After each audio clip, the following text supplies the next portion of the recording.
Hi, I've got a giant jar here, and the reason I've got this giant jar is because, well, this stuff grows pretty big and it'll overflow. It really, really will overflow. Make sure you've got a really big jar. I'm going to, you might not need one quite this big, but I'm going to add about the same amount of flour. Ooh, that dropped. About the same amount of flour as the starter. So I'm going to say that there's about 2 cups of starter in there. I'm going to add that much flour. Just dump it in there. Give it a bit of a stir.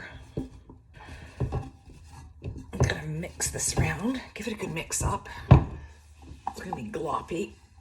And then I'm going to take some warm water, and pour it in, and give it another good mix. You want this stuff quite thick. Give it a really good stir. A little bit more water. This you're really going to build up some muscles doing. Okay, give that a super good stir. Get the lumps out of it. And try not to slop it up the walls of the jar, because I want to be able to see through that. I think I need a little bit more water.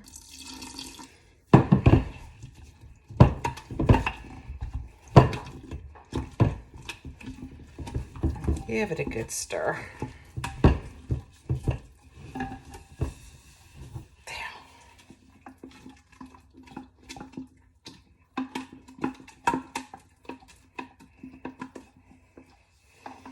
There we go. That's not bad. Make sure all the starters off the edges, like off the bottom.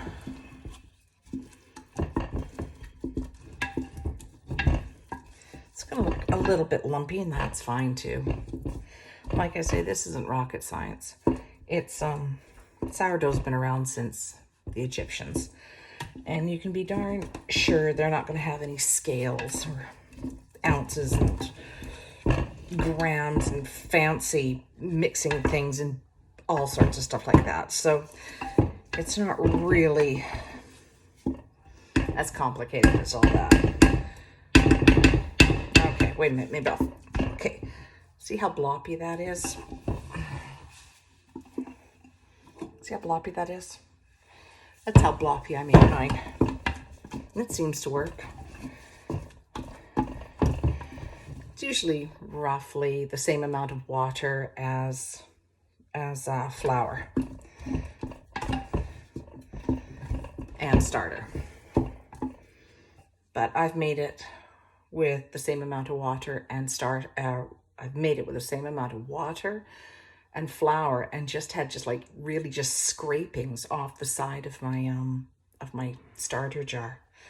So it might just take longer to ferment or to get all bubbly. Do not put this straight in the sink, because the stuff is like cement. I just put mine in my dish pan. Okay, now that's it. That's all we have to do. We're going to cover it, and that's all we really have to do. We're going to wait till this doubles. Now I've got a marker here, and on the side of my jar, I'm just going to mark where the level of the gloppy stuff is.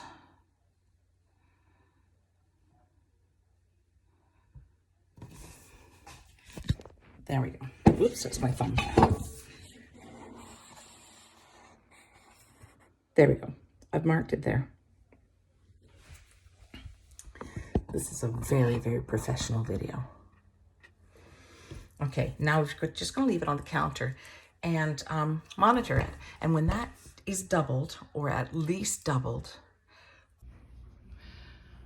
I've moved the starter up on top of the piano by the heat pump. So it's quite a bit warmer in here than it is on the counter.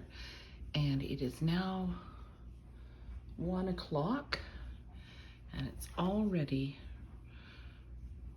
risen this much. So let's take a look inside. There, I took the lid off and you can see the bubbles. And let's see if we can see any bubbles on the outside. Yeah, there's a few forming. You can see them down in, oops, where's my finger? You can see them down in here. And some coming in here. We can still let this go for a little while longer. And here we are back at the starter jug. This is where we checked it last time. And here's where it is now. And it's, what time is it? Is it 2? It's 2:22. And that's how far up it's come. I've lifted it down off the piano and you can see how bubbly that's getting. Quite nice and bubbly. Let's look down the side again too and see the bubbles in there. Yeah, it's nice and active. Very nice. So I think I'm just going to leave this for just a little while longer. Maybe I'll leave this till 3 o'clock. And then we'll start our bread. All right, here we go. We've more than doubled, and the starter has started to make its way. See how high it went up? It went way up to that, little bit past that line, that top line. So it went up, well, I guess it went up to that, the clean spot, didn't it? And so now it's on its way falling down again. So I should be using it now. I got something on my face? No. Okay, so what we're going to do is I'm going to make a double batch of this. So I'm going to take 2 cups of starter and I'm going to put it in this big bowl. All right, there's my 2-cup measure. Maybe if I move down here, you'll see what I'm doing. All right, this is a very messy process. So I'm just going to pour it right out of here like that. Ooh, look at how bubbly it is. That's a 2-cup measure I've got. And you can see it's not exact. Ooh, it's going to be sticky.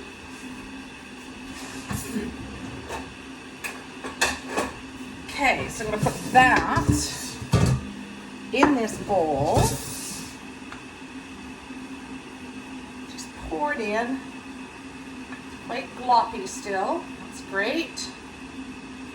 And then I'm going to get 2.5 cups of, oh, wait a second, no. 1.25 times 2 is 2.5 cups of warm water. There you go. That should do it.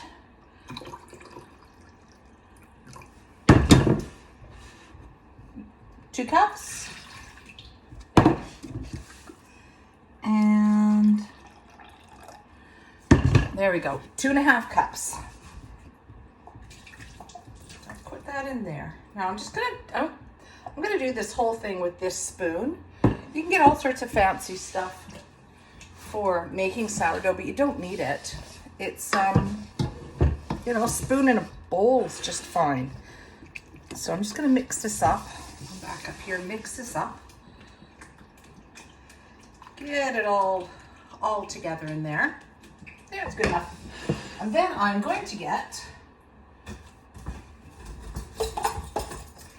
2 teaspoons of salt.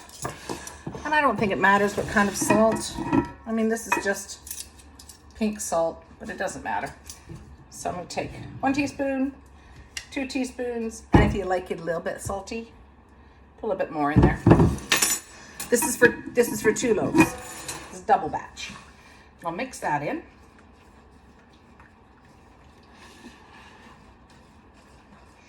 And then I'm going to mix in 3 cups of flour. So there we go. That's 3 cups in this bowl. And that's 3 cups of flour for the 1 loaf. But I'm making a double batch, so that's going to be, I'm going to put in 6 cups of flour, or roughly 6 cups of flour. Give it a good mix up here. Scrape down the sides of your bowl.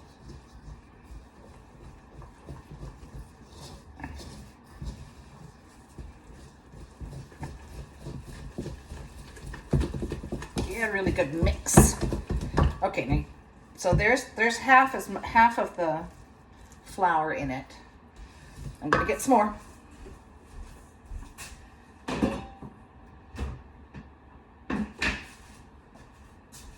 Now this part I really do a lot by feel. I'm not going to dump it all in just in case, because you never know, you know, the moisture in your flour, the moisture in the air. So I'm going to mix this until it's hard to mix with a spoon. And then with clean hands, take that off the spoon. Remember, get that in water right away, because gosh, that stuff is sticky. There, I'm just going to go in and I'm going to start turning the flour into the dough. Just keep mixing. I'll back up again if you get too close. Bring it off the sides, put it in the middle.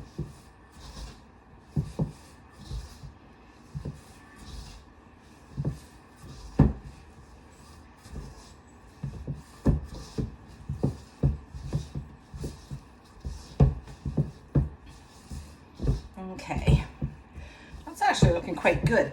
The dough is going to be quite sticky, but not super sticky.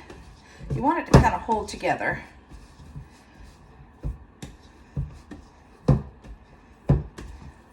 So kind of like that stickiness. It's not going to look really pretty. Just incorporate all of that flour in. It doesn't look like I need any more, I don't think. See, it's still sticky. It's sticking to my fingers, but it's not hard to like move around. But give that a really good mix together. There we go. That should do it. Okay, I'm just gonna lift it out. Okay, see, it's kind of like rough and shaggy.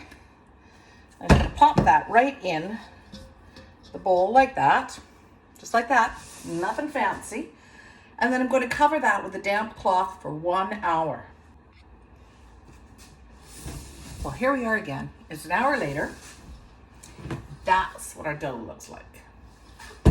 So now we're doing the bend and snap. Actually, it's pull and stretch, but I always end up calling it the bend and snap. I'm going to wet down my hands. If the dough is sticky, it's good to have a little bit of water on your hands. It helps. You're going to reach across the bowl. You're going to grab your dough and you're going to pull it up, stretch it, and then you're going to fold it down on top of itself. Rotate the bowl. Do it again. Pull it up. Drop it down on top of itself. Rotate the bowl again. Stretch it up. Put it on top of itself, and every time you turn it and stretch it again, it's going to get a little tougher to stretch just because you're building up that gluten. Pulling it up, laying it down on top of itself. So I've done that 4 times. Pull and stretch, fold down, turn the bowl 4 times. Throw the cloth back on it again and come back in half an hour. We're going to do the same thing again. And we're back again for our next stretch and fold. Wet down my hands one more time so don't get dough stuck to them.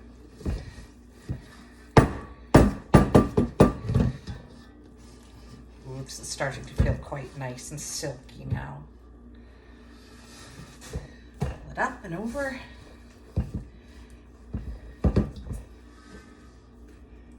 Up and over.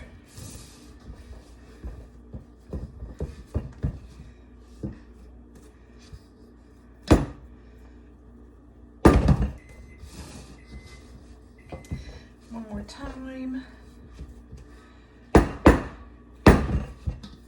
Oh, it's a little harder when you're making a big batch, or a couple of loaves anyway. Up and over again. There we go. Is that 4? I think that was 4. There we go. And plop back on top. See you in half an hour.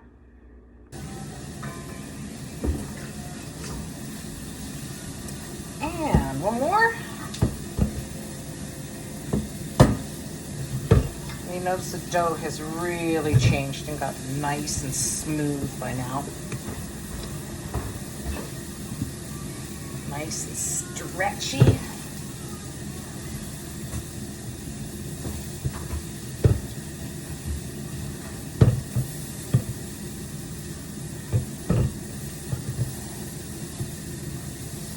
There we go. One more.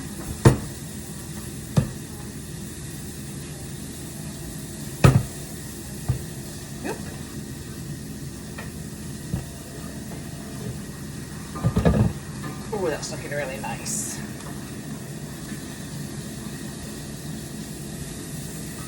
Plop back on it.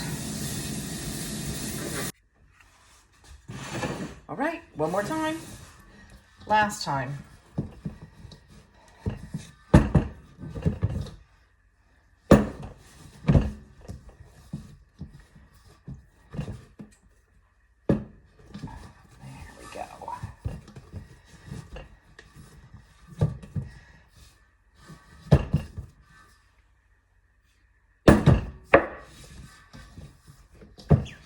I might have a little bit more flour than I usually do. It's usually not quite so stiff. And one more time. So I'm going to take it out of here. And we'll get that into the sink pretty quick. Don't let it dry in there. I can't say that enough. Oh, nice. Just got a clear bowl here now. I'm going to pop the dough in there. I'm just kind of turning it so that it's nice and smooth on top. Sort of rolling it under itself, I guess. And I'm going to pop it in here. And I'm going to let this double in size. So I'm going to cover it up. I'm going to put it in a warm spot, which is on top of the piano. And then I'll see when this is doubled. All right, now our dough's all risen. And we're going to take a bowl and line it with a clean dishcloth. And then I'm just going to shake some flour into it. Maybe I'll shake a bit more. There we go. Shake a bit of flour into it so it doesn't stick so much. Doesn't usually, but just in case. There we go, got that, and I'm going to put this to the side. There is our lovely dough. So, I'm going to sprinkle just a little bit of flour on the counter, not a whole bunch, just in case it sticks. And I'm going to turn the dough out onto the counter. Look at all those lovely bubbles in it. Don't want to really scrape it out of this bowl.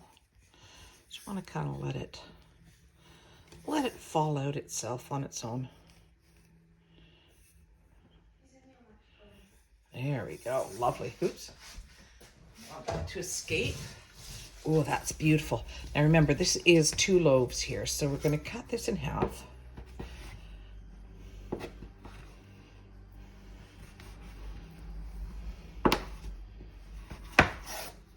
All right, now I'm just going to slide this one over here. All right, there we go. Now we're just going to take this piece. We're going to stretch it out until it's like a bit of a rectangle shape. Like that. We'll take this side. I'm going to put it over here. Squish it in. Put this side over here. Squish that in. Then I'm just going to take it, stretch out a little bit, and then I'm just going to not really pack it in, but I'm going to roll this all up like that. like that, and then tuck the ends in. Ooh, we can hear the bubbles popping in it. Tuck it all in like this. So it's all pulled together. Get a bit of a pinch like that. Then we're going to make it into a ball. So I'm going to flip it this way. So this is the good side. What I'm going to do is I'm going to sprinkle a little bit more flour. Not a whole bunch. Don't want to put a whole bunch of flour on there. There we go. So I'm going to make it into a rough sort of ball shape. I'm going to push it up, and then I'm going to pull it down with both my hands like this. And I'm pressing quite hard into the counter here. Come down to the bottom, slide it up, pull back, and you're making kind of a J shape. Up and back. And what you're doing is creating tension on the top of the dough ball. This is quite fun. I love doing this part. Up and down.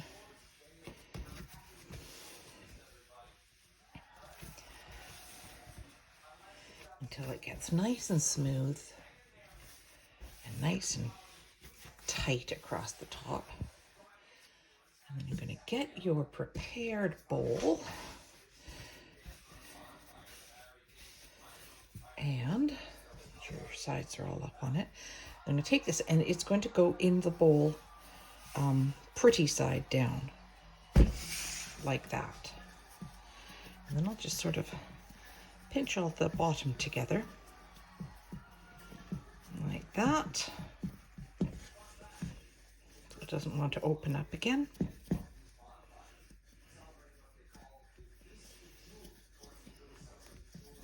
Oops, that piece there. Tuck it all nicely together, and then we're going to pop that in the fridge, and that's going to stay in the fridge overnight, covered with a damp towel, and then tomorrow morning we're going to bake it. All right, I've just taken it out of the fridge, put down some parchment paper, and sprinkle it with a little bit of flour, just a bit.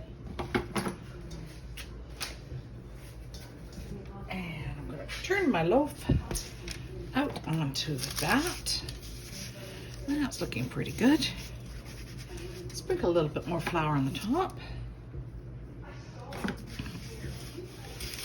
Rub it in a little bit, dust it off, something like that. Now, you can cut right into this, and I said I was going to do this without any fancy stuff, so let's do that.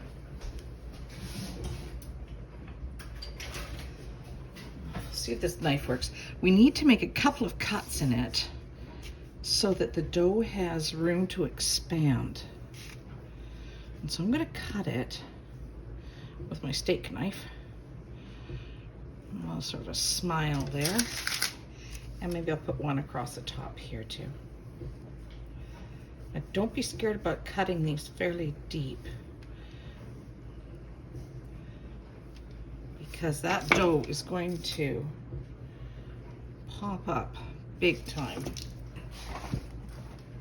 And I'm going to go and get my pot, put it right there.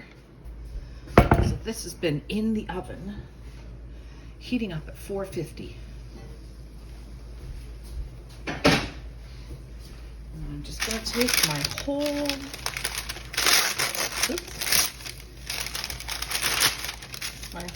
thing of dough, parchment paper and all, and pop it right in there like that. Sprinkle it with a little bit of water. Just a bit. Pop my lid on, and then this is going into the oven for 20 minutes. And then I guess I'll see you in 20 minutes.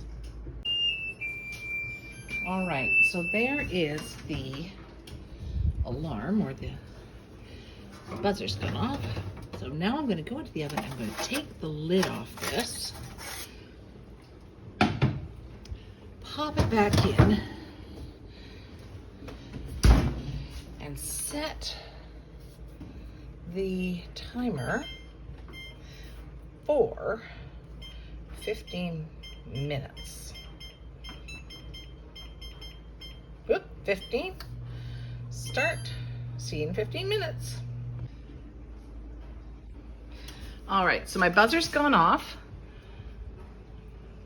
And I've taken it out of the pot and I put it on the shelf just like that in the oven.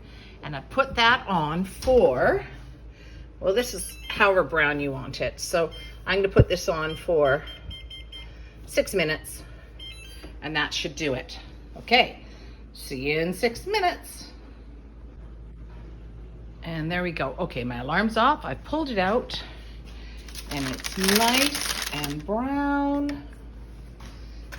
Gorgeous. Take it off the parchment paper. It's hard to do with one hand. There we go. We've got that gorgeous loaf of bread.